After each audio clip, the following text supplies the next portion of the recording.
तेरा कमल।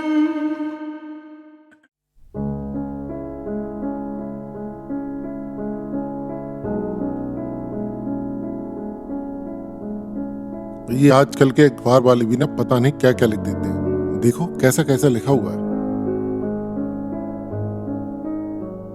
पापा चाय, मम्मी चाय। रख दो बेटा। बैठो आरुषि। कैसी हो आरुषि? अच्छी हूँ पापा। ऐसा है बेटा, मैंने तुम्हारे लिए एक लड़का देखा है। रोहित नाम है उसका। बहुत ही सुंदर और सुशील है। और अच्छी बात यह है कि वो सरकारी नौकरी में भी है। इसलिए मैं चाहता हूँ, लो देखो, तुम भी उसका फोटो देखो बेटा। बट पापा, मेरी तो अभी ग्रेजुएशन भी कंप्लीट नहीं हुई है और मुझे तैयारी करके आईएएस भी बनना है और मुझे अपना ड्रीम भी पूरा करना है। मुझे नहीं करनी कोई शादी वादी। देखो आरुषि, तुम्हारी इतनी उम्र हो गई है और पढ़ाई लिखाई होती रहेगी और शादी की भी तो एक उम्र होती है। और ससुराल में जाके तुमको चूल्हा चौकाई तो करना है। क्या करना है इतना पढ़ लिख करके?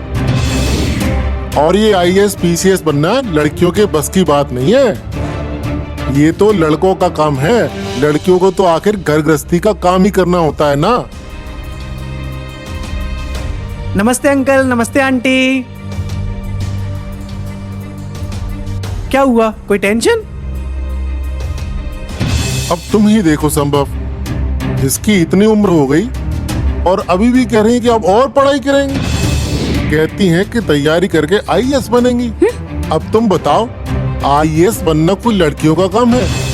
इसकी तो तैयारी लड़के करते हैं। अब इनको तो आखिर घर गृहस्थी का काम ही करना है ना, कि आईएएस बनना है। क्या बात कर रहे हो आप अंकल जी?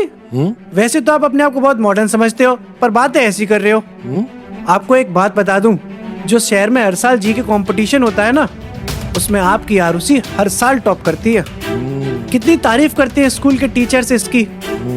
और रही बात आईएएस बनने की, तो हिंदुस्तान में कई ऐसे जिले हैं जिसमें कलेक्टर और डीएम एक फीमेल है। अरे गया वो जमाना जब लोग लड़के और लड़कियों में फर्क किया करते थे। मैं तो आपसे कहूंगा कि अब आपको भी लड़के और लड़कियों में भेदभाव करना बंद कर देना चाहिए। बिल्कुल सही। रही बात शादी की, तो शादी तो आरुषि की आज या कल हो ही जानी है।